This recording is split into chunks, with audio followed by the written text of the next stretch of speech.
Join किया है पंजाब के वज़ीर सनअत और तिजारत मियां असलम इकबाल साहब ने। अस्सलाम वालेकुम, बहुत बहुत शुक्रिया असलम इकबाल साहब आपका। सबसे पहले तो ये बताइएगा, ये जो टाइमिंग्स आप लोगों ने बढ़ाई हैं रात 5 बजे से लेकर रात 10 बजे तक, ये टाइमिंग्स ईद के बाद भी यही रहेंगी या इस पर दोबारा आप लोग गौर व फिक्र करेंगे कि टाइमिंग्स को 5 बजे तक वापस लेके आना है या 10 बजे तक ही रहेंगी? बिस्मिल्लाहिर्रहमानिर्रहीम। देखें, दो पहलू हैं इसमें। एक तो आपने अभी बात की है रिगार्डिंग के टाइमिंग जो बढ़ाई गई है, क्या वो ईद तक की है या ईद के बाद तक की है। आज कैबिनेट की सब कमेटी ऑन कोरोना का आज इजलास हुआ, जिसमें जो सब कमेटी मिनिस्टर्स पे, चीफ सेक्रेटरी पे, आईजी पे, होम सेक्रेटरी पे और हेल्थ सेक्रेटरी साहिबान पे और वगैरह वगैरह तमाम पे जो बनी है, उसने बड़ी डिटेल के साथ ये तमाम मामलात को देखा और उसके अंदर फिर इस सोचो विचार के बाद ये फैसला किया गया कि जो टाइमिंग है उसको रात 10 बजे तक कर दिया जाए। वजह उसकी ये थी कि बाजारों के अंदर रश है, शहरों के अंदर कुछ मामलात इस तरह के हैं कि लोग जो है वो सुबह देर से उठते हैं।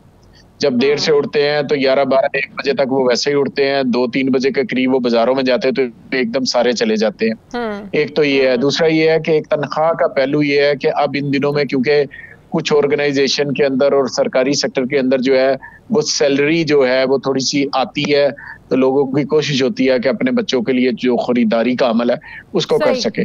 तमाम फैक्टर्स को मद्देनजर रखते हुए हमने जुमा, हफ्ता, इतवार को भी जो इजाजत दी गई, क्या ये सिर्फ ईद की वजह से दी गई या बाद में ईद के बाद भी इन 3 दिनों में कारोबार करने की ऐसे इजाजत होगी? नहीं, ईद के बाद नहीं खुले रहेंगे। ये ईद तक की कंसेशन है, ईद के बाद नई एसओपीज बनेगी, मामलात को देखेंगे। जो आपकी अभी इन्फेक्शन की ट्राजेक्टरी है उसको चेक करेंगे कि जो केसेस हैं वो किस तरह से ऊपर नीचे हो रहे हैं, फिर उस लिहाज से चीज़ों की इजाज़त दी जाएगी। जो हमारे एक्सपर्ट्स हैं, जब वो हमें कोई इस बारे में फीड देते हैं, तो उस फीड को मद्देनजर रखते हुए हम गाइडलाइन इशू करते हैं। बहरहाल ईद के आप लोगों का, हम सबको वैसे ये भूल जाना चाहिए कि एसओपीज पर जो है ना वो अमल हो रहा है। आप लिबर्टी मार्केट देख लें, इचरा देख लें, अनारकली देख लें, यहाँ पर तो आम दिनों में इतना ज़्यादा रश होता है, तो ईद के ये दिन और ख़ास करके जब इतने दिनों के बाद बाजार खुले तो बहुत ज़्यादा रश होगा। तो किस तरीके से आप लोग इस बात को इंश्योर कर रहे हैं कि इन मार्केट्स में, बाज़ारों में, शॉपिंग मॉल्स में एसओपीज पर अमल हो रहा है? कैसे आप लोग ये करेंगे?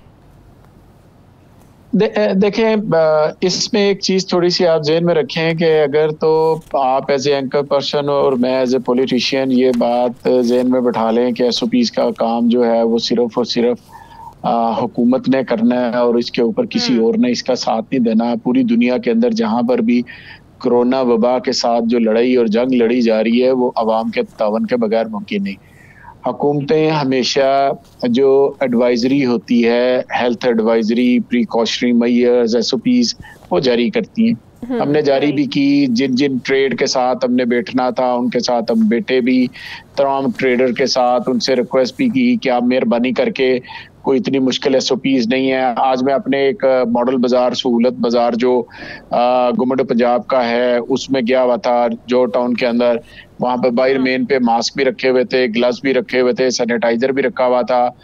बच्चों को डिस्करेज कर रहे थे, जो बड़े थे उनको, जिसने मास्क नहीं घर से पहन के आया उसको मास्क भी ऑफर कर रहे थे।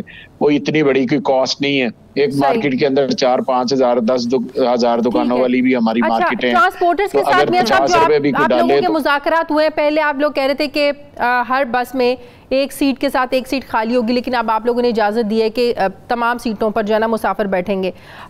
लेकिन वफाकी हुकूमत ये कह रही है, उनका ये फैसला है कि मोटरवे पर जो ट्रांसपोर्ट चलेगी वहाँ एक सीट के साथ दूसरी सीट जो है ना वो खाली होगी। तो आप लोगों ने ये फैसला क्यों किया कि तमाम सीटों पर जो है ना मुसाफिर बैठेंगे? आप भी तो इन एसओपीज पर अमल करवा सकते थे। मैं अर्ज करता हूँ आपसे, हमने कोई भी इस तरह के कभी भी एसओपी जारी नहीं किए जिसके अंदर हमने ये कहा कि एक सीट छोड़कर एक सीट पर बैठे। इस तरह की जब मुज़ाकरात हो रहे होते हैं तो बातें जरूर हो रही थी। जब ब्रेनस्टॉर्मिंग हो रही थी कि किस तरह से अगर ट्रैवलिंग करनी पड़ जाती है, मुसाफिरों को एक शहर से दूसरे शहर में जाना पड़ जाता है, लोगों को डिस्ट्रिक्ट टू डिस्ट्रिक्ट, अभी हमने इंटर डिस्ट्रिक्ट जो ट्रांसपोर्ट को लिया तो उसके अंदर ये बातें डिस्कस हुई थी और हमने ये तय किया था फिर उसके बाद जो SOPs जारी हुए उन SOPs में हमने कहा कि अपनी बस को, जो बस जा रही है उसको प्रॉपर डिसइंफेक्शन करेंगे, उसकी सफाई सुथराई का ध्यान रखेंगे, जो वहाँ पे ड्राइवर है वो मास्क पहनेगा, कंडक्टर भी मास्क पहनेगा, क्लीनर भी मास्क पहनेगा, सीटों को और पूरी बस को बेहतर अंदाज में डिसइंफेक्शन किया जाएगा।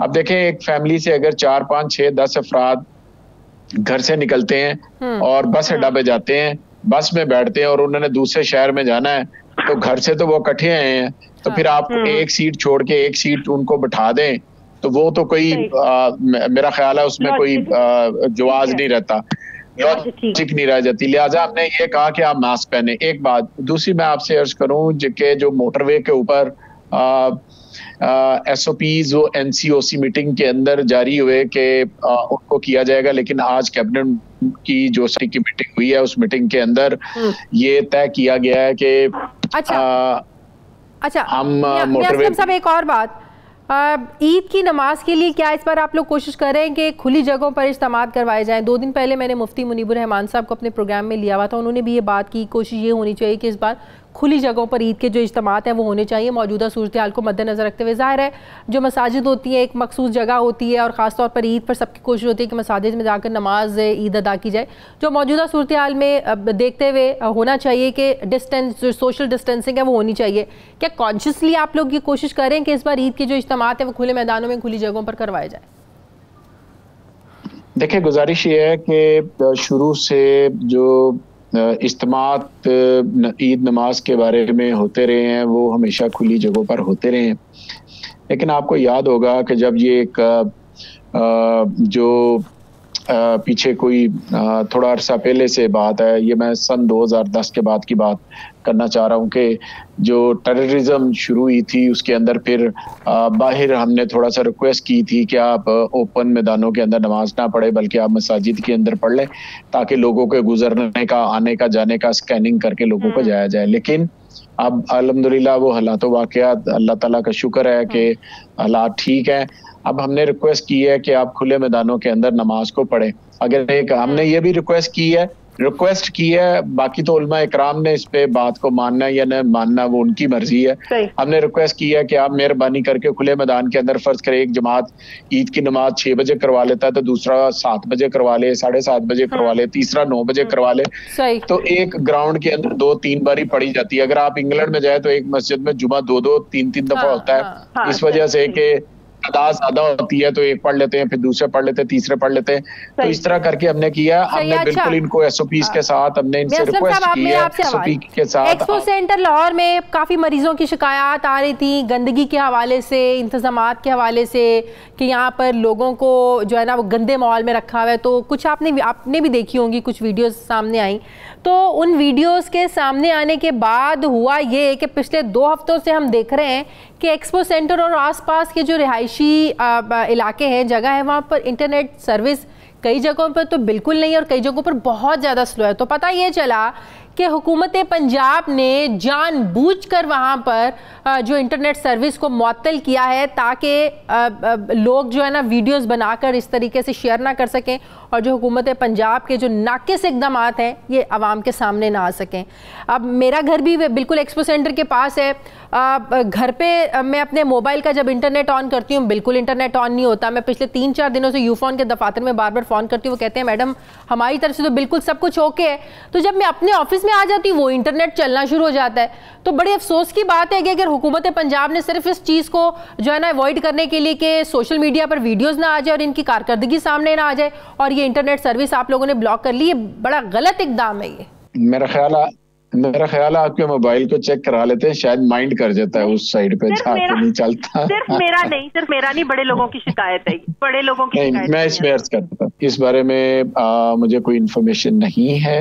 मुझे अपने होम डिपार्टमेंट से पता करना पड़ेगा कि क्या इस तरह की कोई पॉलिसी है कि हमने कोई टावर या मुतलका किसी जगह को उसको सिग्नल जो है वो बंद किए हुए, ये पता करना पड़ेगा। मैं इस वक्त इसका जवाब नहीं दे सकूंगा क्योंकि एक जिम्मेदारी का अमल है और मैं ये तकरार कर ही नहीं सकता कि नहीं जी आप बात नहीं ठीक कर रहे। शायद आप ठीक कर रहे हो अगर तस्दीक हो जाती है तो मैं इस बात की तस्दीक करूंगा, अगर तस्दीक नहीं होती तो मैं डेफिनेटली आपको काउंटर आर्गुमेंट दूंगा कि नहीं जी ये मसला इस तरह नहीं, इस तरह से है। दूसरी एक बात, मेरी एक छोटी सी एक रिक्वेस्ट है, देखिए मेरी ये सुना।